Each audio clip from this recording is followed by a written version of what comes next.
My mother lifted her glass and smiled the way she did when she wanted witnesses. The chandeliers above us scattered warm light across white linen and polished silver, and the room leaned in as if it had rehearsed this moment. She cleared her throat and said that Lila was the daughter she was proud of, the one who carried the family name with grace. Applause rolled down the long table chairs, scraping napkins fluttering. I felt my smile freeze into something thin and obedient. Then a waiter stepped out of the glow and set a leather folder in front of me, careful and practiced. The weight of it pressed into the table as if it belonged there. Nearly $2,000 before tip and tax, the total neat and merciless. Every face turned toward me, some curious, some relieved, some expectant. My sister did not look surprised. She took a sip of champagne and waited. In that silence, I understood what this was. Not a bill. A label. The restaurant was one of those places people chose when they wanted the night to mean something. Old brick walls, soft jazz humming from hidden speaker servers who spoke in low voices and moved like they were part of the decor. My parents had insisted on a private room, said it would be nicer for family, said Lila deserved it. They were right about one thing. The room made everything feel official. What happened here would stick. Lila sat at the center, her chair angled just enough to catch the light. She wore a satin dress the color of dark cherries, hair pinned back in a way that looked effortless, but never was. She had always known how to make effort look like fate. Around her, cousins leaned in and aunts smiled, and someone kept refilling her glass. I sat 3 seats down, close enough to clap, far enough to be overlooked. It was a position I knew well. The waiter had my name memorized. He said it softly when he set the folder down, like an apology. I noticed how he placed it squarely in front of me, not in the middle, not near my parents. That told me everything. This had been decided before the first drink was poured. The room felt warmer, like the air had been turned up without asking. My mother kept her glass raised a second longer than necessary. She looked at Lila with open pride, then her eyes passed over me as if I were a chair someone had moved earlier and forgotten to put back. My father clapped with the others, slower, his gaze fixed on the table. He had perfected that look over the years, the one that said he was present but not responsible. I felt the old reflex rise, the one that reached for my wallet before my mind caught up. The one that whispered it was easier to pay than to explain, easier to keep the peace than to ask why there was always a cost attached to me. My hands stayed still in my lap. That alone felt like rebellion. Someone laughed too loudly. A cousin leaned forward and asked if everything was okay. My mother answered for me, said yes, of course, said I would take care of it. Her voice had that gentle authority that made disobedience sound childish. It was the voice she used when she told stories about our family, smoothing edges, leaving out names. Lila met my eyes then, just for a second. There was no gratitude there, no apology. Only a calm certainty, as if she were watching a familiar ritual unfold. She had learned the rules early, too. Shine, receive, move on. The rest would be handled. I pushed my chair back a fraction, then stopped. The sound of wood against tile seemed too loud in my head. I thought about the last time we had done this. Different restaurant, different celebration, same ending. I thought about how I had laughed it off. Signed the receipt, told myself it did not matter. I thought about how many times I had told myself that. The manager hovered near the door, hands folded, eyes flicking between my mother and me. He smiled, the kind of smile meant to soothe. "Everything all right, Mom?" he asked my mother, not me. She nodded without looking away from Lila. The nod said we are fine and also hurry up. I opened the folder. The numbers stared back, clean and final. I traced the edge of the paper with my finger. The suggested gratuity was generous. The total felt personal. I imagined sliding my card in, imagined the familiar relief of compliance. The room would relax. The night would continue. Lila would be toasted again. I would disappear. Instead, I closed the folder and left it where it was. My chest felt tight, then strangely light. I realized I was breathing differently, slower, like my body had been waiting for permission. My mother noticed the pause.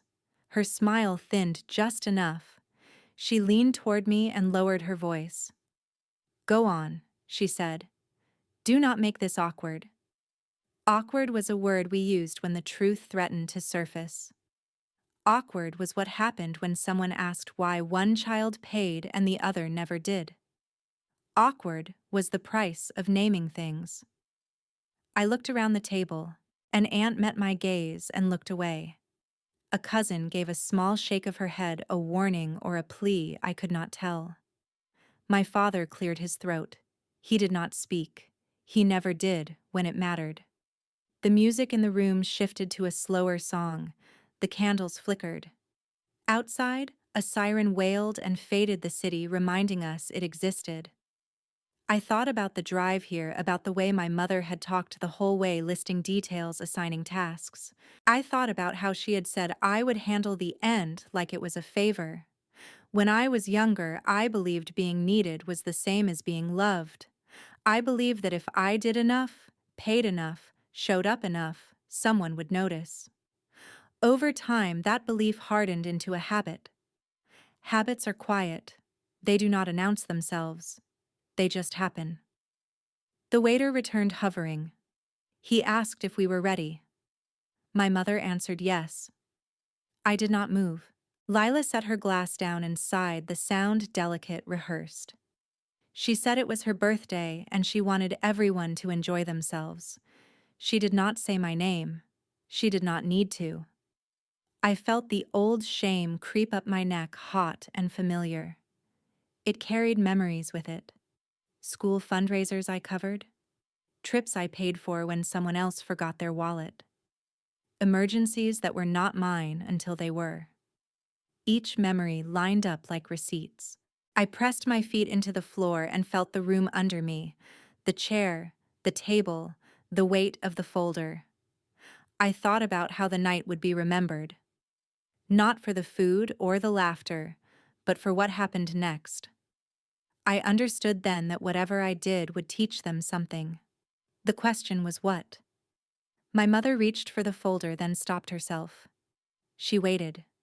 She always waited, confident the waiting would work. The silence stretched. It pressed on my ears until I could hear my own pulse. I imagined standing, imagined the scrape of the chair, imagined every eye following me. The thought did not scare me the way it used to. The manager took a step closer. He looked at me this time. There was something like concern there, or maybe curiosity. I wondered how many times he had seen this scene play out, how often the quiet one paid. I placed my hands on the table. My fingers were steady. That surprised me most of all.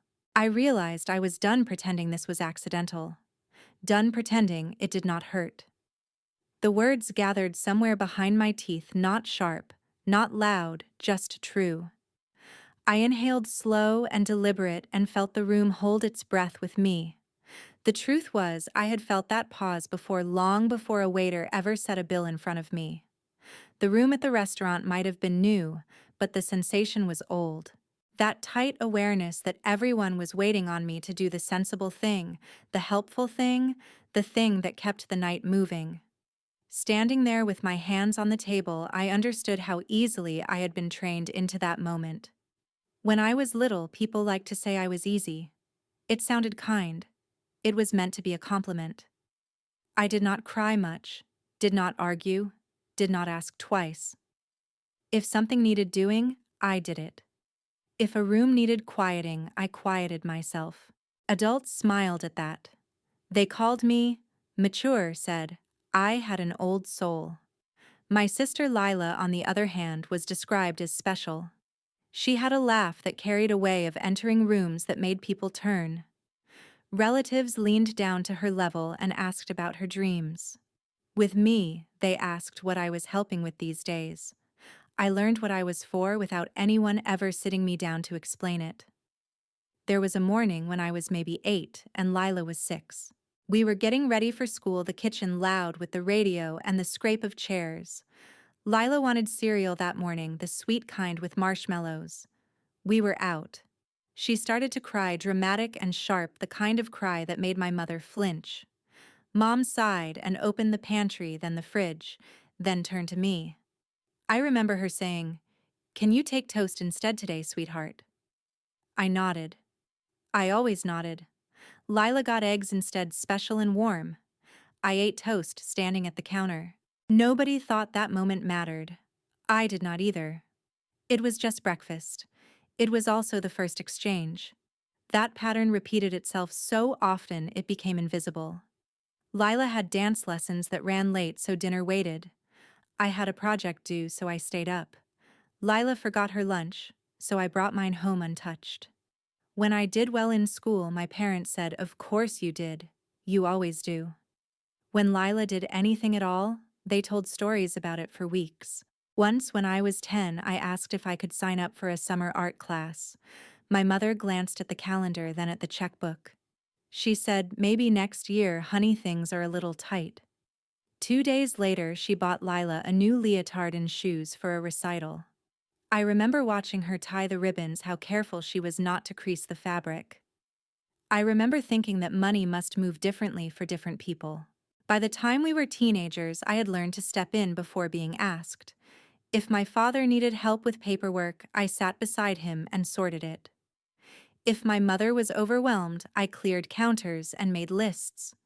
Lila floated in and out, busy with friends and rehearsals and plans. Nobody questioned that. I told myself I liked being useful. I told myself it felt good to be needed. That part was true, at least at first. In middle school, I started working small jobs. Babysitting, tutoring, anything that paid in cash. I liked the feeling of having my own money, liked that it came from me. When Lila wanted something, my parents found a way. When I wanted something, I found one myself. They praised me for that too. "You are so independent," my mother would say, her voice warm. "We never have to worry about you."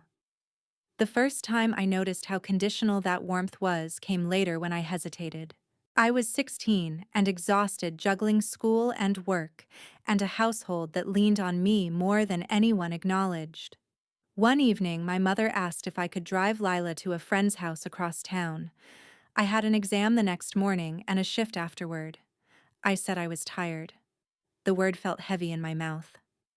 My mother paused, looked at me, and said, "I was surprised you would say that." Lila stood behind her, keys in hand, waiting. The disappointment was quiet but complete. I grabbed my jacket and drove. That was the first time I understood that saying no did not just refuse a task. It threatened the balance. It made me less easy. From then on, requests stopped sounding like questions. They were phrased as assumptions. "You will handle this, right? You can take care of that. You are good at this stuff." Each sentence came wrapped in trust and obligation. If I hesitated, the room cooled. If I complied, things smoothed out again. I learned which feeling everyone preferred. There was an uncle who did not play along. He was my mother's younger brother, a man the family spoke about in lowered voices. They said he was difficult, that he always made things about himself. At holidays, his chair was sometimes empty. When he did show up, he drank quietly and left early. Once when I was 14, I found him outside during a gathering, standing by his car. He offered me a soda and asked how I was doing. I started to answer the way I always did, "Fine, busy," but he stopped me with a look. He said, "You do not have to be fine with me." That startled me so much I laughed. Later, when I asked my mother why he was not around more, she said he could not handle family expectations. The way she said it made it sound like a weakness. It took me years to hear the warning in it. As I grew older, inclusion came with conditions. I was invited to things because I was helpful. If there was planning to be done, coordination to manage, I was included. If there was celebration without responsibility, Lila was the focus. I noticed how invitations came with attachments. "Can you bring this? Can you handle that? Can you cover if needed?" It was never said outright that my presence was transactional. It did not need to be. Everyone acted as if it was natural. By the time I left for college, I was tired in a way I could not name. I worked to support myself and learned quickly how to budget, how to read fine print, how to make things stretch. My parents praised my responsibility from afar. They did not offer help. They said I was doing great. Lila, meanwhile, moved through her own path cushioned by support. When she called with a problem, my parents rushed in. When I struggled, I solved it quietly. Independence became another reason I was expected to need less. "You have always managed," my father said once, not unkindly. It was true. It was also a sentence that closed doors. Looking back now, I can see how early the groundwork was laid, how love was offered with an unspoken receipt, how my reliability was named and then used, how silence was praised until it became required. At the time, it felt like family. It felt like duty. It felt like being the good one. Standing in that restaurant with the folder still closed in front of me, those memories lined up behind the moment like proof. The bill did not appear out of nowhere. It was the end of a long line of small exchanges, each one barely noticeable on its own. I did not yet know what I would say or do. I only knew that the role I had been trained to play was pressing in on me, familiar and heavy. And for the first time, I was not sure I could step into it again without losing something I had finally started to see. I started to notice the conditions when the asks became tests. They no longer sounded like favors or coincidences, but like small doors I was expected to walk through without hesitating, doors that closed quietly behind me and locked from the outside. The first time it happened in a way I could not unsee. I was just out of school and trying to build a life that belonged to me. I had a tiny apartment with mismatched furniture and a window that rattled when buses passed. I worked long shifts and studied at night, tired but proud of the way I was holding myself together. One evening, my mother called and asked if I could help for a few weeks. She said it lightly, the way she always did when she wanted compliance to feel voluntary. There was a situation, she said, nothing serious, just a gap that needed filling until things settled. I asked what the situation was. That pause on the line told me more than her words. She said Lila needed support, that a plan had fallen through, that family helps family. She said it would not be forever. She said, "You understand, right?" I did. I said yes. The weeks stretched.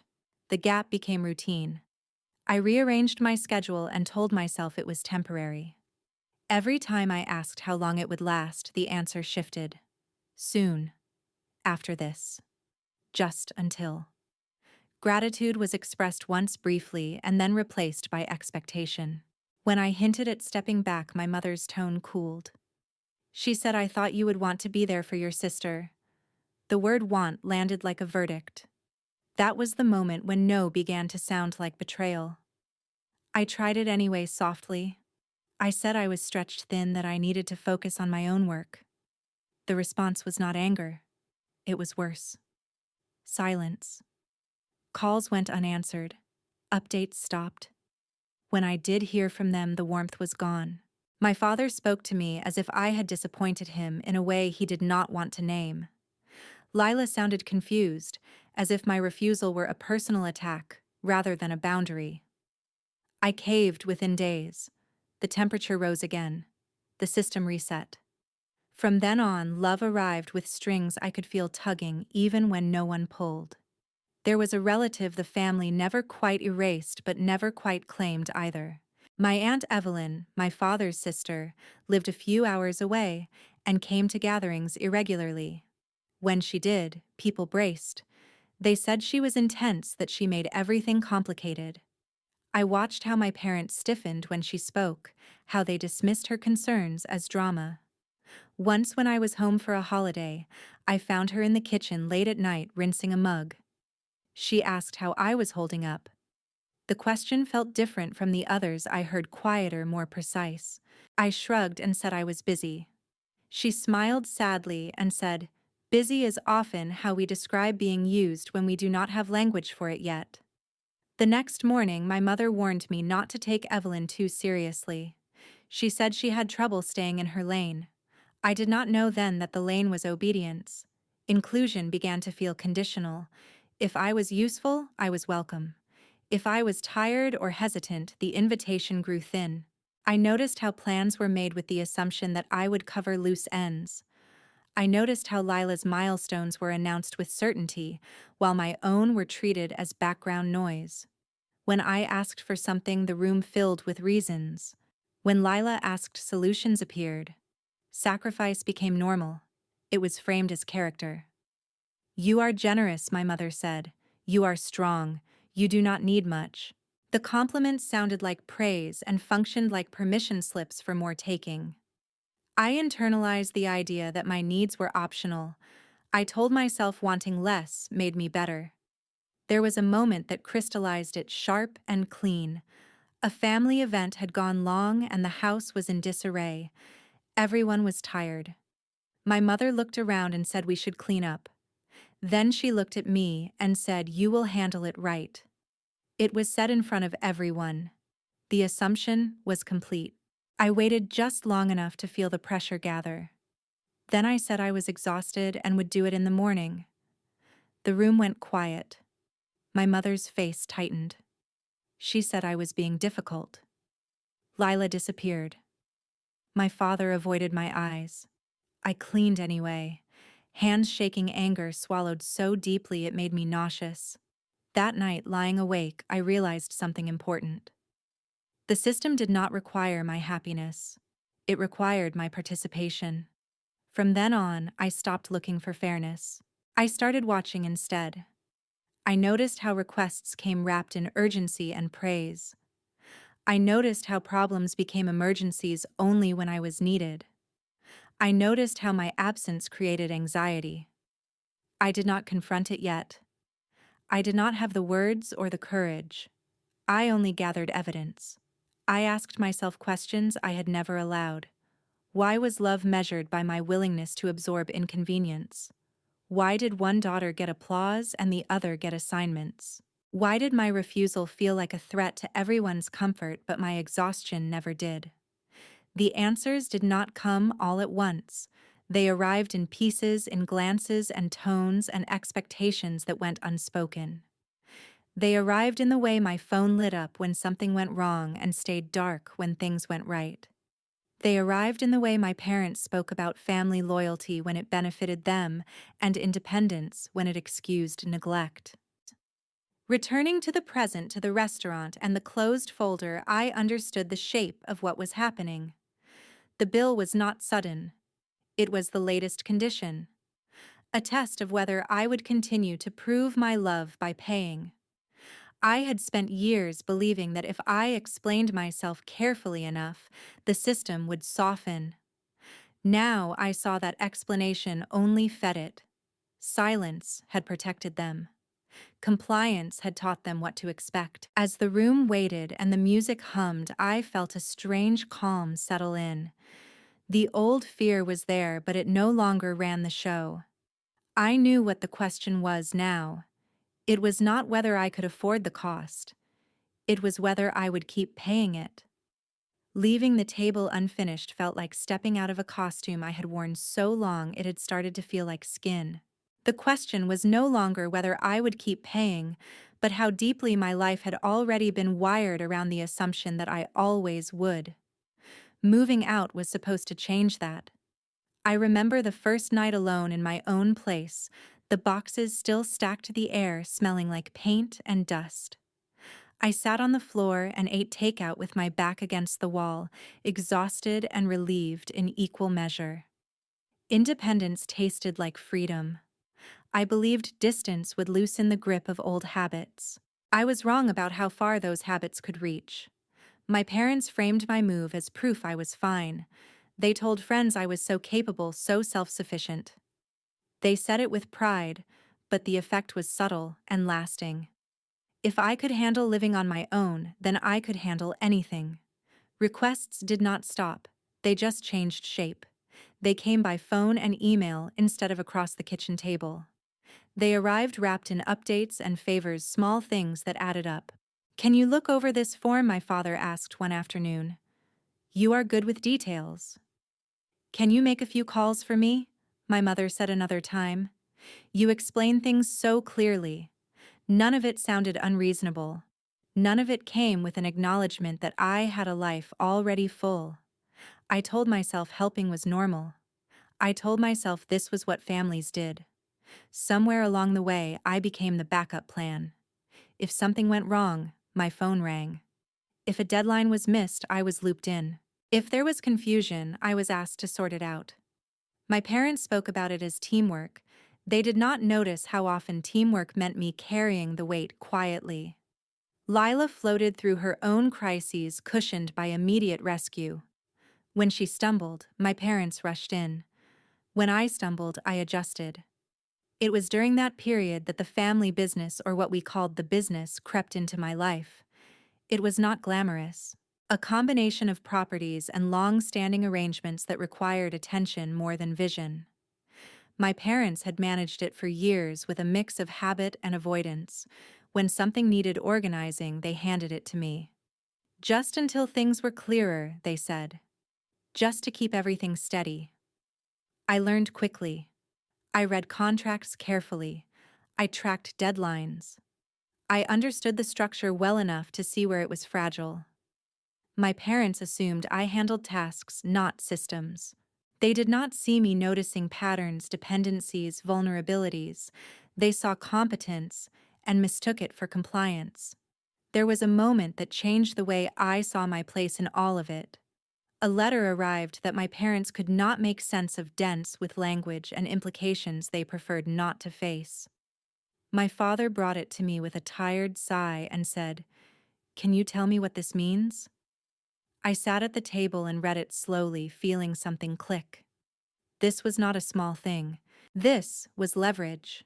They watched my face closely, waiting for reassurance. I explained only what was necessary, softened the edges, gave them what they needed to stay calm.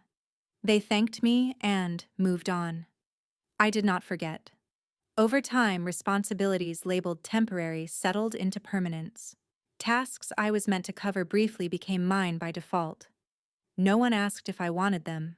They assumed. When I hesitated, surprise flickered across faces. My mother would say, "I thought you liked helping." My father would say, "You are just better at this." The words sounded flattering. The effect was binding. I began to understand how deeply embedded I was when I considered stepping back. The idea made my stomach tighten. Not because I feared failure, but because I could see the ripple effects clearly. If I stopped, things would break. Deadlines would be missed. Decisions would stall. People would panic. I realized how much of the family's stability rested on work they barely acknowledged. That knowledge shifted something inside me. Obligation began to feel different when paired with awareness. I was no longer just useful. I was necessary. The difference mattered. I did not announce this realization. I did not confront anyone. I kept doing what I had always done, but with a new perspective. I watched how casually my parents assumed I would always be there.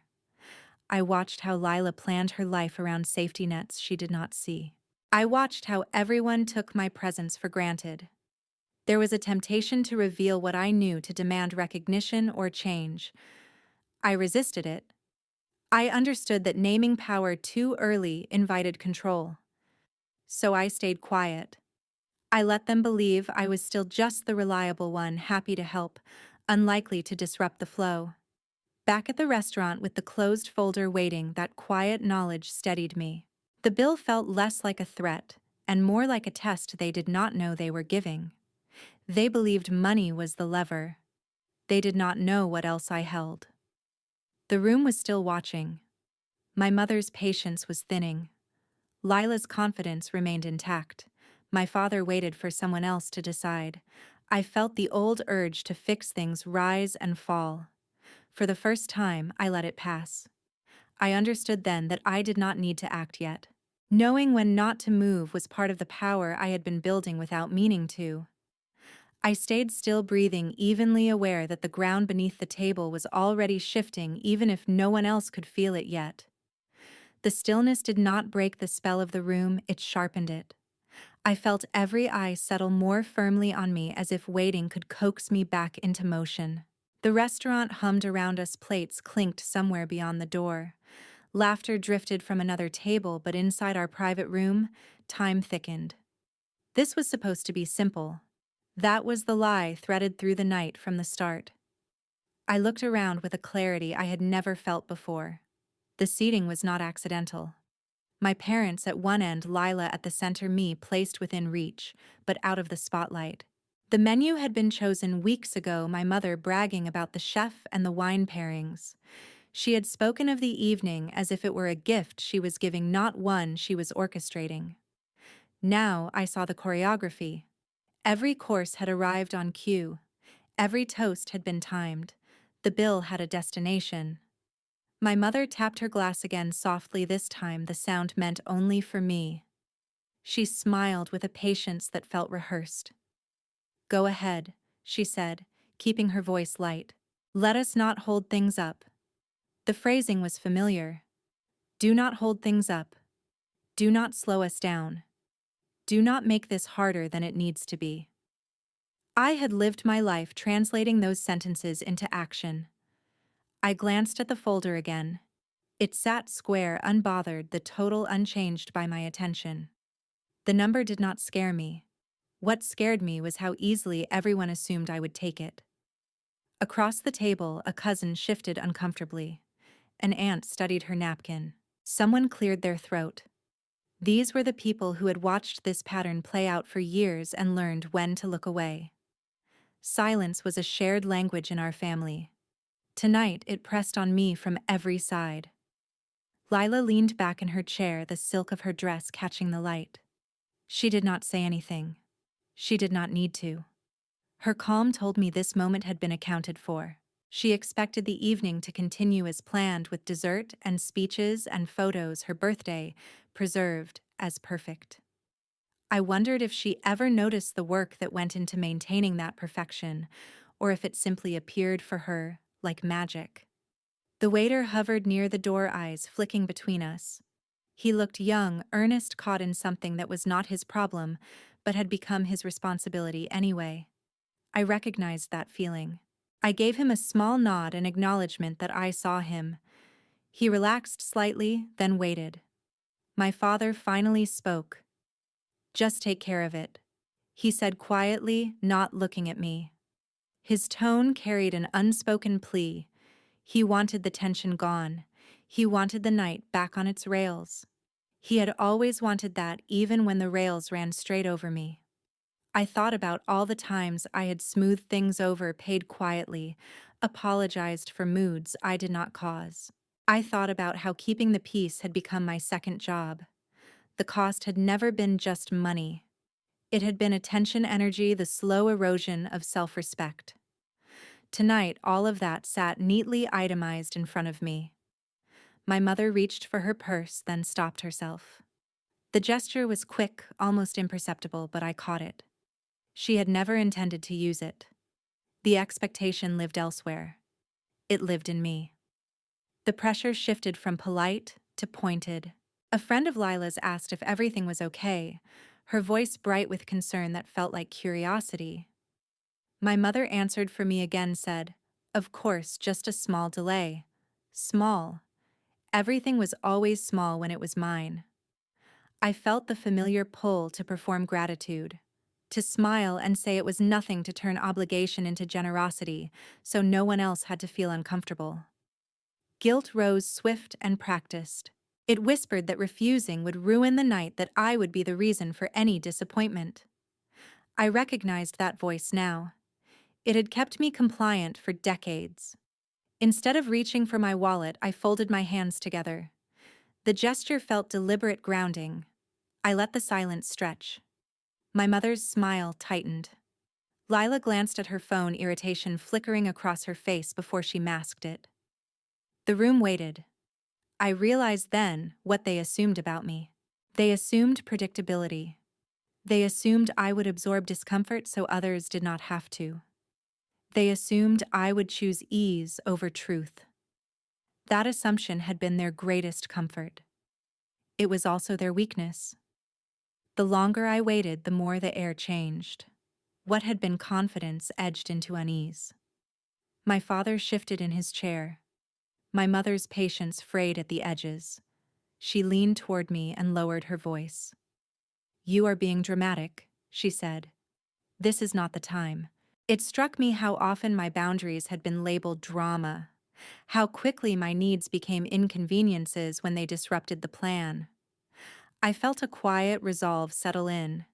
If this was drama, it was because the script depended on my silence.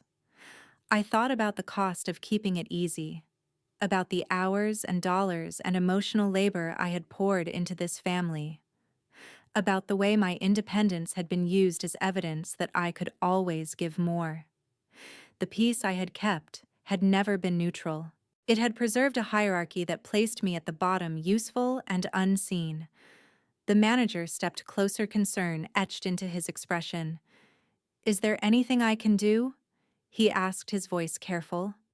My mother waved him off, irritated now. "We are fine," she said. He looked at me instead. I held his gaze for a moment, then nodded. "Thank you," I said quietly. That was all. Something in that exchange seemed to ripple outward. A few people at the table straightened. The unspoken understanding that this might not resolve itself as expected began to spread. I felt oddly calm. The decision forming inside me was not explosive. It was steady. Time slowed again. The candles burned lower. Dessert plates waited untouched. My mother exhaled sharply. I did not move. In that pause, I understood that the night was no longer about the bill. It was about whether I would continue to make myself smaller so everyone else could stay comfortable. It was about whether I would keep protecting a system that had never protected me. I did not speak yet. I did not need to. The act of not complying had already shifted something fundamental. The table was no longer directing me. They were reacting. I let the silence do its work, aware that whatever came next would change more than just the end of a birthday dinner. What surprised me most was not the waiting, but how little it rattled me now.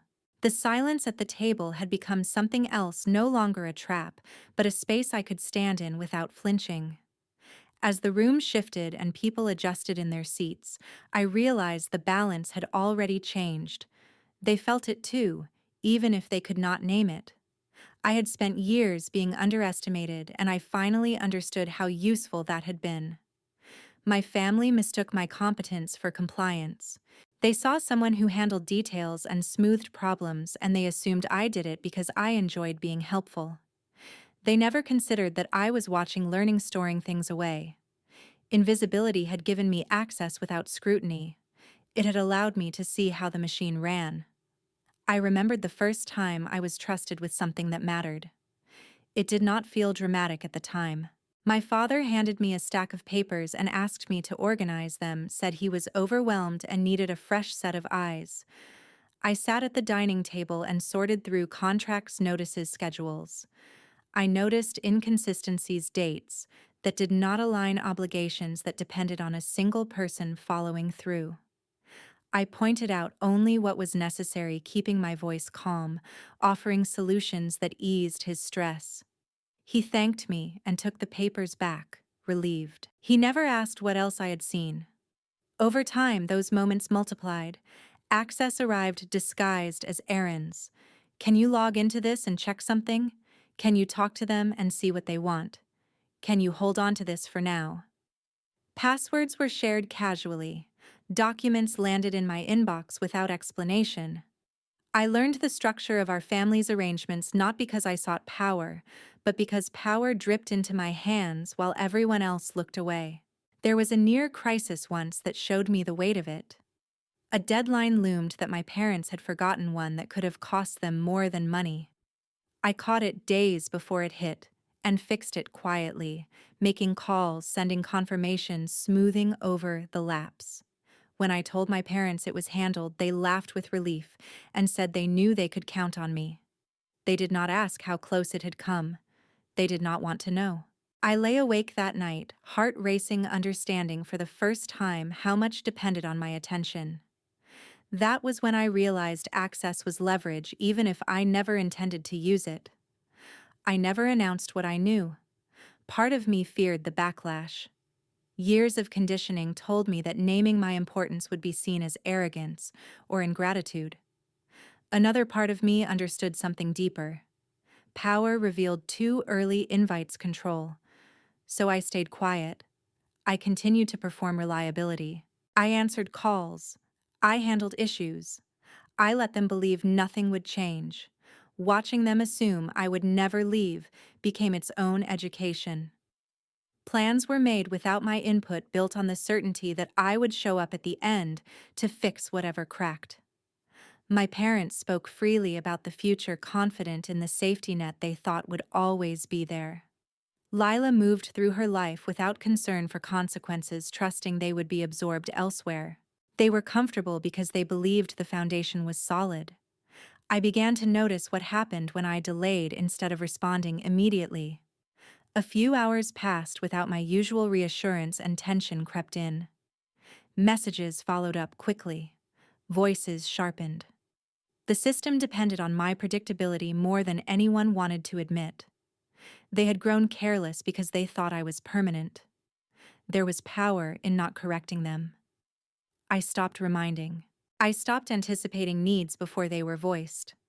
I answered politely but without urgency. Small disruptions rippled outward. Nothing catastrophic, just enough to expose how much effort it took to keep things running. My parents grew uneasy, though they tried to hide it. Lila complained that things felt disorganized. I listened and said little. Back at the restaurant, that knowledge steadied my hands. The bill sat between us, a symbol they believed was definitive. Money had always been their lever. They did not understand that the real weight lay elsewhere. I watched my mother's confidence falter as the silence stretched. She was used to directing, to nudging events back on track with a word or a look. Now she waited. My father glanced at me, then away, as if avoiding eye contact might restore the old order. Lila shifted, annoyance flickering across her face. She was not used to waiting. The room felt charged, like the air before a storm. I understood then why I had not acted yet. Timing mattered.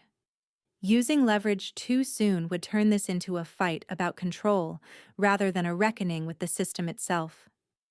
I did not want revenge dressed as humiliation. I wanted change that could not be ignored or undone. Holding back was not weakness. It was restraint. I let myself feel the full truth of that. For years, restraint had been demanded of me. Now it was a choice. I chose to hold what I knew until the moment when its absence would be felt most sharply.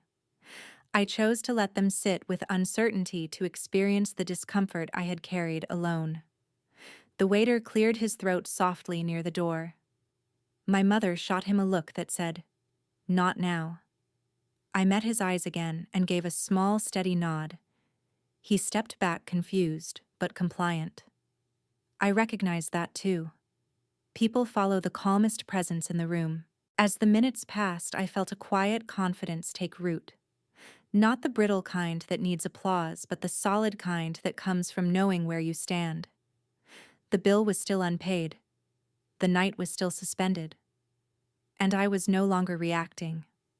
I knew the moment was approaching, the one when holding would give way to acting. I could feel the pressure building, the way systems strain before they break or bend.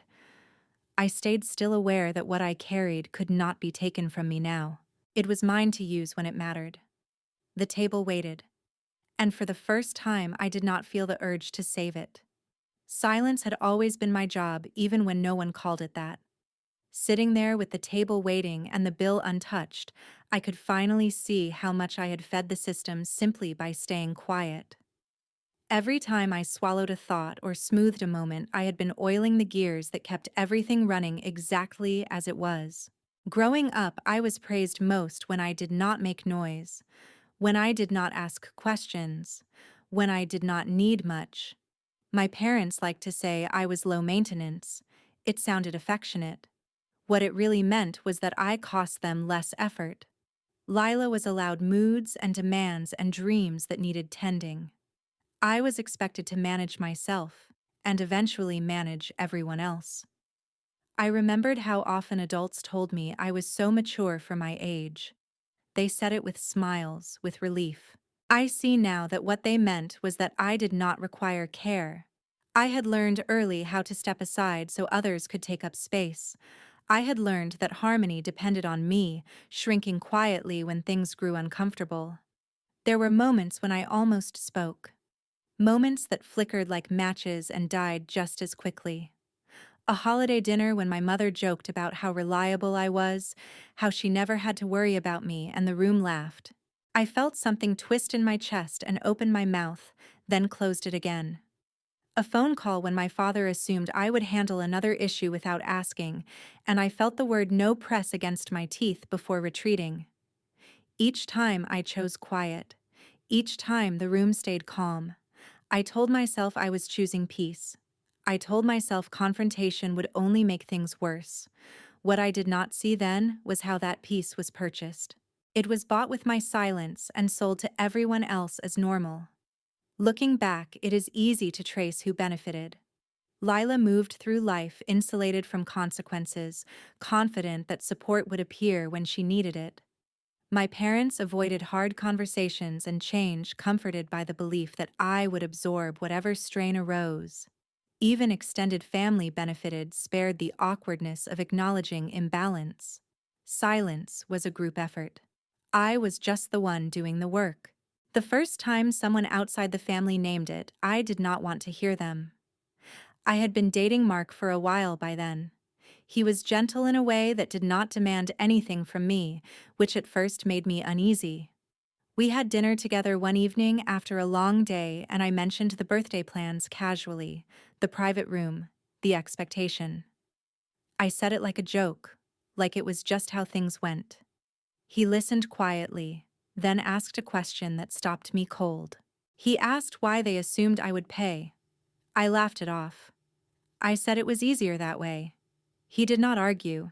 He just said it sounded like dependence, not appreciation. The words stung because they felt too close to the truth. I changed the subject. Later that night, lying awake, I replayed them until sleep finally came. Another time, after a tense phone call with my mother, I mentioned feeling drained. Mark looked at me and said, "You do a lot of emotional work for people who do not seem to notice." He said it without accusation, without anger. Just an observation. I felt exposed, like someone had turned on a light in a room I had kept dim on purpose. Hearing my life described out loud changed something. When someone else spoke the pattern plainly without the softening language my family used, it sounded stark, unfair. I felt grief then for the version of myself who believed silence was the same as kindness. For the years I had spent maintaining a balance that only benefited others. Keeping the peace had cost me more than I admitted. It had cost me rest. It had cost me joy that did not need justification. It had cost me the ability to ask for help without feeling guilty. I had grown so used to carrying things that setting them down felt wrong, almost dangerous. The first boundary I set was small enough to feel safe and large enough to matter. My mother called one afternoon and asked me to handle an issue she had forgotten about her voice, already moving past the request to assume the yes. I told her I could not do it that week. I did not explain. I did not apologize. I simply said I was unavailable. The reaction was immediate and outsized. Confusion, then irritation, then a familiar edge of disappointment. She asked what had changed. I said nothing had, except my availability. The silence on the line stretched. She said she did not understand why I was being difficult. I repeated that I could not do it. Then I ended the call. My hands shook afterward. I expected guilt to crash over me like a wave. It did not. There was discomfort, yes, but beneath it was a surprising calm. The world did not end. The issue did not destroy anyone's life. It was handled just not by me. That small moment taught me more than years of compliance had. After that, I stopped explaining myself as a reflex. When I set a boundary, I let it stand. I allowed others to sit with their feelings about it. The family struggled. They were unused to managing discomfort without my intervention. Plans stalled. Tempers flared. I watched not with satisfaction, but with clarity. Back at the restaurant, the silence at the table felt different now. It was no longer submission. It was refusal. The same quiet that once fed the system was now starving it. My mother shifted, uncomfortable with the lack of response. My father glanced at his watch. Lila sighed, impatience leaking through her composure. I felt the old urge to step in, rise and fall. I did not act on it. I reminded myself that silence could serve me now, that I did not owe anyone immediate relief from the tension they had created. The waiter returned again, tentative. I shook my head slightly, a signal to wait. He hesitated, then nodded. My mother noticed and frowned. She did not like losing control of the room. Neither did I once, when control meant keeping everything from falling apart. Now I understood that letting things wobble was sometimes necessary. As the minutes passed, I felt steadier, more present in my own body than I had been in years. The discomfort at the table was no longer mine alone. It belonged to everyone. That felt like a correction, not a cruelty. I knew then that whatever happened next would not be smoothed over by me. I had already crossed an invisible line. The silence I had practiced all my life was no longer a gift I gave freely. It was a tool I was learning to use on my own terms. The room weighted heavy with expectation, and I stayed where I was prepared to let the consequences unfold. The shift did not arrive with drama, it crept in quietly, the way weather changes when you are not paying attention. As I stayed seated and let the silence stretch, I began to notice small signs that the ground under us was moving. My mother's voice, when she finally spoke again, lacked its earlier confidence. My father's posture slumped, his shoulders rounding as if he had aged 10 years in 10 minutes. Lila's patience thinned her foot, tapping beneath the table, irritation seeping through the polish. I had seen that look before, not in this room, but in other moments when things did not go as planned. It was the look of people who were used to control realizing it was slipping. In the days that followed that dinner, the shift became harder to ignore. It started with tone. My mother's calls sounded different, cautious in a way they never had before. She asked how I was before asking for anything else. She laughed too quickly, filling spaces where she once spoke with authority. My father checked in more often, his questions vague, circling rather than landing. Lila texted about trivial things, then slipped in assumptions at the end, testing whether the old rhythm would return. I did not reassure them. When small things went wrong, I stayed out of it. A meeting was missed, a detail overlooked, a decision delayed. Nothing catastrophic, nothing dramatic. Just enough to expose how much my quiet presence had held together. The reactions were immediate and outsized. Panic crept into voices. Frustration sharpened. I watched from a distance, equal parts saddened and steady. It surprised me how fragile the system was once I stopped propping it up. My parents grew urgent without admitting it. Requests that once came dressed as favors now arrived stripped of pretense. "We really need you on this," my mother said one afternoon, her voice tight. "This is important." I asked, important to whom? She did not answer directly. That told me everything. There was a moment when the pressure broke through the surface. A family friend called someone who had known my parents for decades and had a habit of saying what others avoided. He mentioned a concern, a loose thread that needed addressing. He asked if I was still involved. The question landed with weight. My parents could not dismiss it or wave it away. Outside eyes had noticed the strain. That was when I understood timing was no longer entirely mine to control. After that, they started watching me. Not openly, not with accusation, but with an attentiveness that felt new. Every pause, every delay, every neutral response was analyzed. My mother tried warmth, then authority, then worry. My father attempted reason, then silence. Lila tested boundaries with small demands, assuming familiarity would pull me back in. I answered politely and briefly. I did not explain. I did not rush. I let uncertainty sit between us. The discomfort grew. It was visible now, no longer confined to my chest. The family tried to redistribute responsibility and failed. People who had never handled certain tasks struggled. Mistakes were made. The illusion of effortless stability cracked. I felt a flicker of guilt, then let it pass. Consequences were not punishments. They were revelations. One evening, after a particularly strained call, I sat alone in my apartment and realized something had fundamentally changed. For the first time, I was not replaceable. Not because I was special in some dramatic way, but because the role I had been playing had been quietly essential. They had built their lives around my reliability without ever acknowledging it. Now they were feeling the absence of that guarantee. I could have ended it then. I could have stepped in, fixed the problems, restored the balance. The temptation was strong. Old habits do not die easily. But I understood that resolving things too soon would soften the lesson. It would teach them that discomfort only lasted until I intervened. I stayed my hand. Back at the restaurant, the memory of those days threaded through the present moment. The bill still sat there untouched, the room still tense. What had begun as an attempt to pressure me now exposed something larger. They were reacting, not directing. The power dynamic had flipped quietly, almost invisibly. My mother finally broke. She asked if something was wrong, her voice edged with worry she could not hide.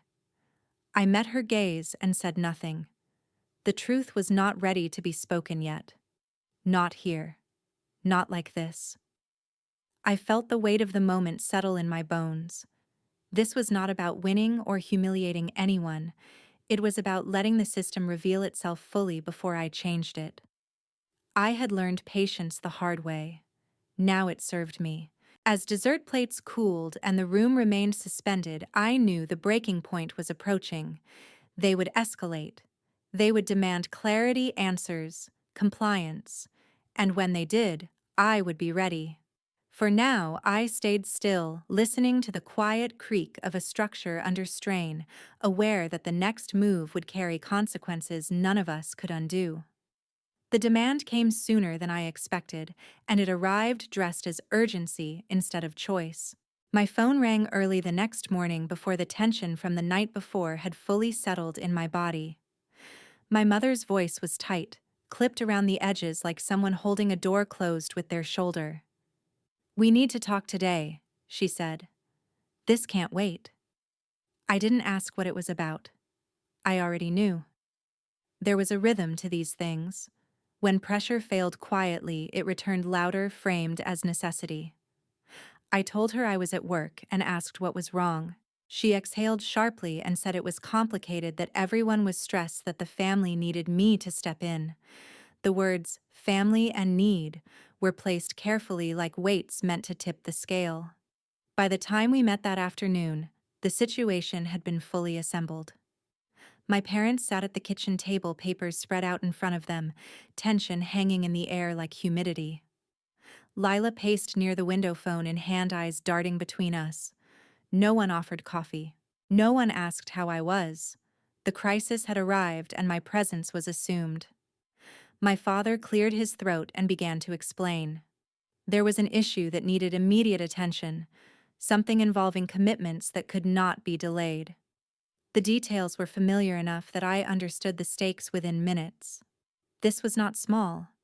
This was exposure. Financial, reputational, and legal, all braided together. If it went wrong, it would land hard. And if it went right, I would be the shield. My mother leaned forward and said this was exactly the kind of thing I was good at. She said they trusted me. She said they needed me. Lila finally spoke, her voice sharp with panic. She said she couldn't deal with this right now, that it wasn't fair for her to have to handle it, that I always knew what to do. The words stacked up one on top of another, forming the second bill. This one was not printed on paper or placed neatly in front of me. It was heavier. It asked for my name, my time, my protection. It asked me to absorb the risk so no one else had to. I listened without interrupting. That alone unsettled them.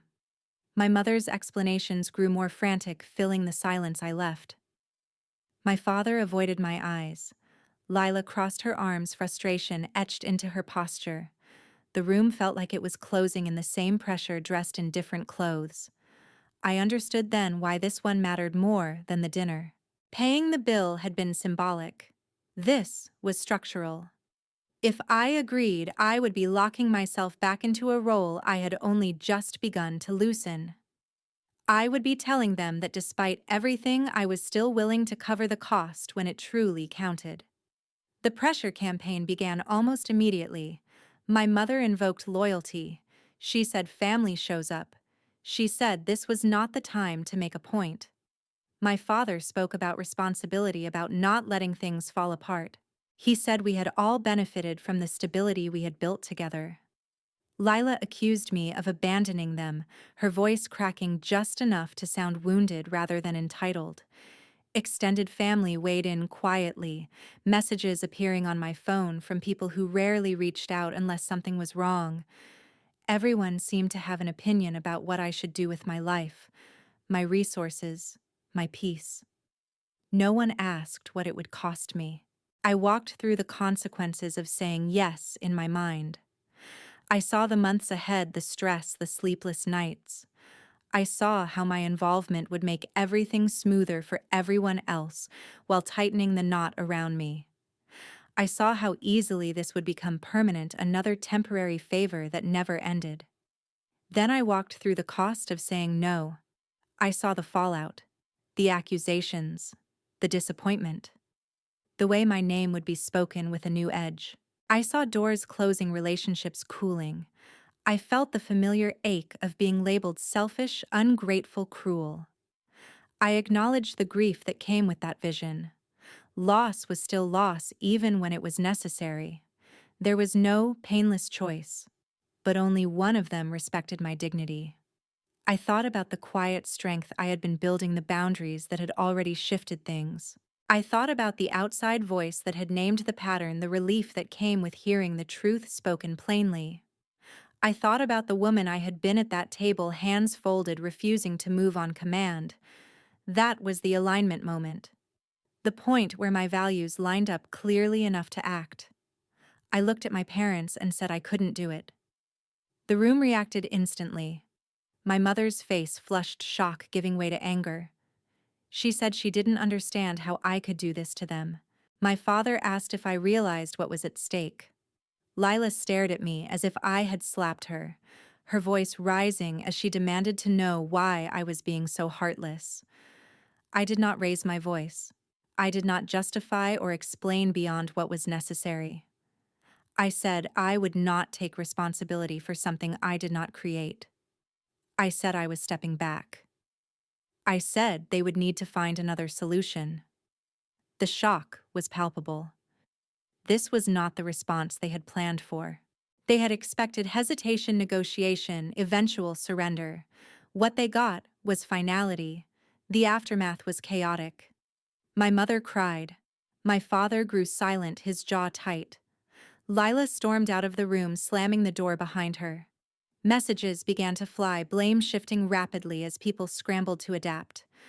I sat there breathing, steadily aware that I had crossed a line that could not be uncrossed. For the first time, I was not trying to manage the consequences. I let them unfold. That night alone in my apartment, the weight of it settled in. The second bill had revealed what the first only hinted at. This was never about money or convenience. It was about who paid when things went wrong and who never had to. I knew then that escalation was inevitable. They would not accept this quietly. They would respond publicly if necessary to regain control. The system did not dismantle itself without resistance. I slept lightly, aware that the confrontation I had delayed was now unavoidable, and that when it came, everything would finally be said out loud. They tried to regain control the way they always had by deciding without me.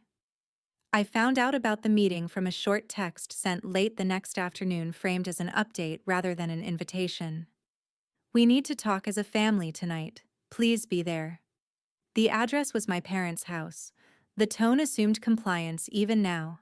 I drove there as the sun dropped low the familiar streets looking strangely neutral. I noticed details I had stopped seeing years ago, the trimmed hedges, the porch light that flickered before settling. When I parked, I sat for a moment with my hands on the wheel, breathing evenly. I wasn't nervous. That surprised me. I felt prepared the way you do when you know you are walking into something that cannot be negotiated away. Inside the house smelled like lemon cleaner and old wood. The living room was arranged with intention, chairs pulled into a loose circle, coffee table cleared. It felt like a set. My parents sat together on the couch, closer than usual, a united front. Lila stood near the window, arms crossed, jaw tight. A family friend was there too, someone whose presence lent gravity and the illusion of reason. I realized then that this wasn't a conversation. It was an attempt at containment. No one offered me a seat. I took one anyway. My mother began speaking before the door had fully closed behind me. She talked about concern, about confusion, about how everything had escalated so quickly. She said she didn't recognize me anymore. My father followed, his voice measured, talking about consequences and responsibility, about how things affected everyone, not just me. The family friend nodded along, adding comments about perspective and compromise. They spoke as if the outcome were still undecided, as if this were a discussion that might end with a return to normal. I let them finish. That was the first thing that unsettled them. I didn't interrupt or defend myself. I listened the way I had learned to listen, but without shrinking. When they finally paused, the room felt oddly hollow, like a soundstage after the cameras stopped rolling. I told them I had listened and that I understood what they wanted. I said it calmly, without edge. Then I told them it wasn't going to happen. The words landed with a weight that silenced the room. My mother's face tightened. She said I was being unreasonable. My father leaned forward and asked if I truly grasped what I was risking. Lila laughed sharply and said this was unbelievable. The family friend tried to step in to translate, to soften. I let the noise wash over me without reacting. When I spoke again, I spoke differently than I ever had before. I didn't talk about feelings or fairness. I talked about facts. I said I would not take on responsibility for decisions I hadn't made. I said I would not continue to protect others from the consequences of their choices. I said the expectation that I always would had ended. The words were simple, almost plain. That was what made them hard to argue with. They tried anyway. My mother said she had raised me to care about family. I said caring did not mean sacrificing myself indefinitely. My father said we all had roles to play. I said roles assigned without consent weren't roles, they were obligations. Lila accused me of turning my back on them when they needed me most. I said I had been needed most for a long time, and that need had never been shared. Then I used the lever I had been holding. I didn't threaten or boast. I didn't lay out every detail. I named the reality clearly enough that it couldn't be ignored. I explained what would happen if I stepped away completely, not as punishment, but as consequence. I described the gaps, the dependencies, the timelines they had been taking for granted. I spoke evenly, watching comprehension dawn and then harden into fear. The room went quiet. It wasn't the tense silence of the restaurant, heavy with expectation. This was different. This was recalibration. My parents exchanged looks I had never seen before, uncertainty flickering where confidence had lived. The family friend stopped nodding. Lila's expression shifted from anger to disbelief. No one spoke for a long moment. I noticed things then, small, but telling. The way my father's hands trembled slightly before he clasped them together.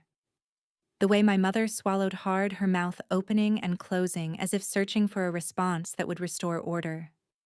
The way Lila looked at me really looked perhaps for the first time, and saw something she had never accounted for. Authority had moved. Quietly, irrevocably. My mother tried to reframe it, saying we were all emotional and should revisit this later. My father suggested a compromise, something temporary, something that sounded suspiciously like the old pattern. I shook my head. I said no more temporary solutions that became permanent burdens. I said no more assumptions. I laid out my conditions then, not as demands, but as boundaries. Clear, specific, non-negotiable. What I would do, what I would not. What access to my time and effort required now. I did not raise my voice. I did not apologize. I watched as each condition landed and reshaped the room. Lila scoffed and said I was acting like I had all the power. I told her I wasn't acting. I was acknowledging reality. The family friend stood and said perhaps this meeting should end. He looked uncomfortable, like someone who had expected mediation and stumbled into a reckoning. My parents did not object. They seemed stunned, as if the floor had shifted beneath furniture they thought was bolted down. When I stood to leave, no one stopped me. I walked out into the cool night air feeling strangely grounded. There was no rush of triumph, no sense of victory, just a steady awareness that something fundamental had changed. The room had gone quiet because there was nothing left to say on their terms. Driving home, I replayed the moment in my mind, not with regret, but with clarity. I had not humiliated anyone. I had not lashed out. I had simply refused to continue playing a role that cost me my dignity. That felt like enough. My phone buzzed as I pulled into my driveway. A message from my mother appeared on the screen, then disappeared, then reappeared as a missed call. I did not answer.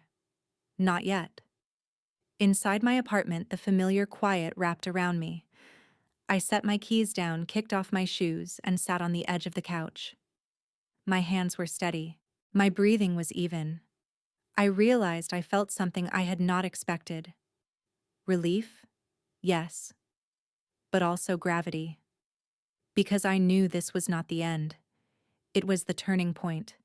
The applause had died, the performance was over, and what remained would have to find its shape in the aftermath.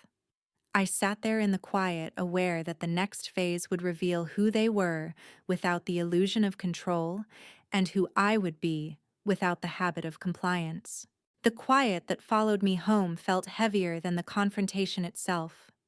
Not sharp or dramatic, just dense like air after a storm when everything has settled, but nothing is clean yet. I set my bag down, poured a glass of water, and stood at the kitchen counter listening to the hum of the refrigerator.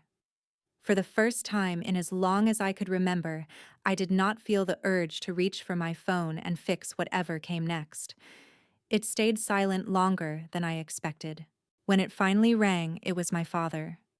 His voice sounded smaller than it had the night before, stripped of authority and carefulness both.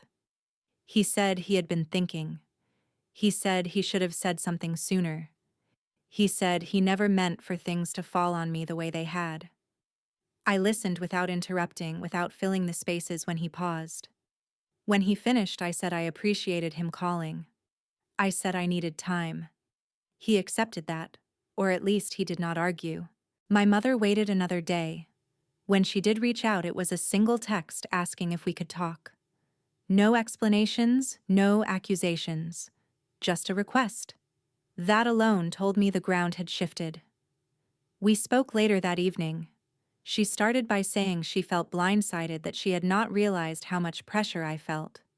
She said she thought I liked being relied on. I told her liking something does not mean consenting to it forever. The line went quiet. She did not apologize. She did not defend herself either. She said she needed to sit with it. Lila stayed silent. Days passed. The tension did not disappear, but it changed shape. It no longer followed me from room to room. I went to work, met friends for coffee, slept through the night without jolting awake to imagined emergencies. I noticed how much space had been occupied by anticipation alone, the constant readiness to respond. Without it, my days felt wider. Some family members never reached out at all. Aunts and cousins who had once chimed in with opinions now kept their distance. I recognized that silence for what it was: not confusion, but choice. I did not chase it. I had spent too many years interpreting quiet as something I needed to resolve. When Lila finally called, her voice was brittle. She said she did not understand why I had done this, why I had chosen now. She said everything felt unstable. I told her instability was not new, it was just no longer hidden. She accused me of punishing her for things she did not ask for. I said I was no longer protecting her from things she did not want to see. The conversation ended without resolution, but something important shifted. She was speaking to me as an equal, not a safety net. My parents tried awkwardly to reassert normalcy. Invitations arrived with softer language, fewer assumptions. When I declined one, no explanation demanded, the sky did not fall. I noticed how carefully my mother chose her words now, how often my father paused before speaking. Control had given way to caution. The consequences they had never considered began to surface quietly. Tasks went undone, or were handled poorly. Decisions took longer. There were uncomfortable conversations with people they had once shielded themselves from by handing things to me. I did not step in. I let the discomfort teach what arguments never could. What surprised me most was what I did not feel. I did not feel triumphant. I did not feel cruel or vindicated. I felt steady. There was grief, yes, for the version of family I had believed in, for the years spent earning love that should not have required payment. But beneath that grief was something solid and new: self-recognition. An invitation came a few weeks later, different in tone from any before it. My mother asked if I would join them for dinner. No occasion, no expectations. She said she understood if I said no. I said I would come, and I stated my terms plainly. No surprises, no public pressure. Respect, not performance. She agreed. That dinner was quieter than most we had shared. There were pauses, careful questions, moments of awkwardness. But there was also something else: awareness. When my mother began to assign a task out of habit, she stopped herself. When my father looked to me for confirmation, he waited instead. Lila sat back, uncertain, no longer assuming the center would hold her automatically. I realized then that change was not dramatic. It was uncomfortable and uneven and slow. Some patterns would loosen. Others might never fully release. That was not mine to control. What was mine was the line I had drawn. On the drive home that night, I felt something I had not felt in years. Pride, not the loud kind that needs witnesses, but the quiet kind that settles into your bones. I had not won anything. I had reclaimed something. Revenge had never been about making them hurt. It had been about refusing to keep hurting myself. The payback was not their discomfort, it was my dignity. As I pulled into my driveway, the porch light flicked on, steady and reliable. I smiled at the thought. Reliability, it turned out, was not a flaw. It only became one when it was exploited. I went inside and closed the door behind me, aware that the story was not fully finished yet. Boundaries, like muscles, strengthen with use. Tomorrow would bring new tests, new adjustments. But for the first time, I was not afraid of them. I sat down, exhaled, and let the quiet belong to me. Time did not rush in after everything settled. It arrived quietly, one ordinary morning at a time. I noticed it in small ways. First, the absence of dread when my phone rang, the way my shoulders no longer tightened when I saw my family's name on the screen. The tension that once hummed beneath every day had thinned, replaced by something steadier. Not joy exactly, but space. Life without the old contract felt unfamiliar. I woke up without mentally scanning for problems that were not mine, yet would become mine by default. I planned weekends without leaving room for emergencies that had not been announced. When something went wrong in my parents' world, I heard about it after the fact, not as an assignment, but as information. The difference was subtle and profound. Some things changed. Some did not. My father grew quieter, more thoughtful. When we spoke, he asked questions instead of assuming answers. He told me once that he had not realized how much he leaned on me until I stopped carrying everything. I believed him not because the words were perfect, but because they were followed by restraint. He learned to pause. My mother struggled more. Old habits tugged at her, the reflex to manage and direct. There were moments when she slipped, when a request carried the old certainty. Each time I named it calmly and stepped back. Sometimes she corrected herself. Sometimes she bristled. Both outcomes were progress. I no longer measured success by how comfortable she felt. Lila was the hardest change to watch and the easiest to understand. Without the insulation she had always known, she stumbled. Not catastrophically, but enough to feel the edges of responsibility. She called once, frustrated and tired, asking how I would handle something. I told her she would figure it out. She accused me of withholding help. I told her I was offering respect.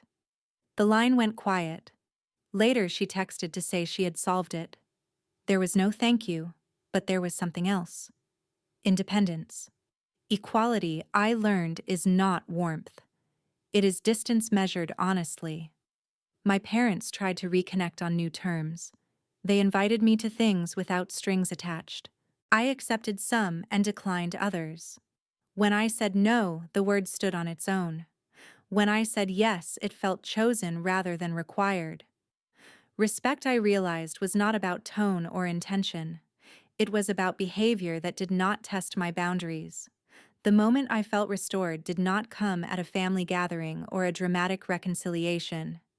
It came alone on a quiet afternoon. I was sorting papers at my kitchen table, the sun slanting through the window, when I noticed how steady my hands felt. There was no urgency, no invisible clock ticking towards someone else's need.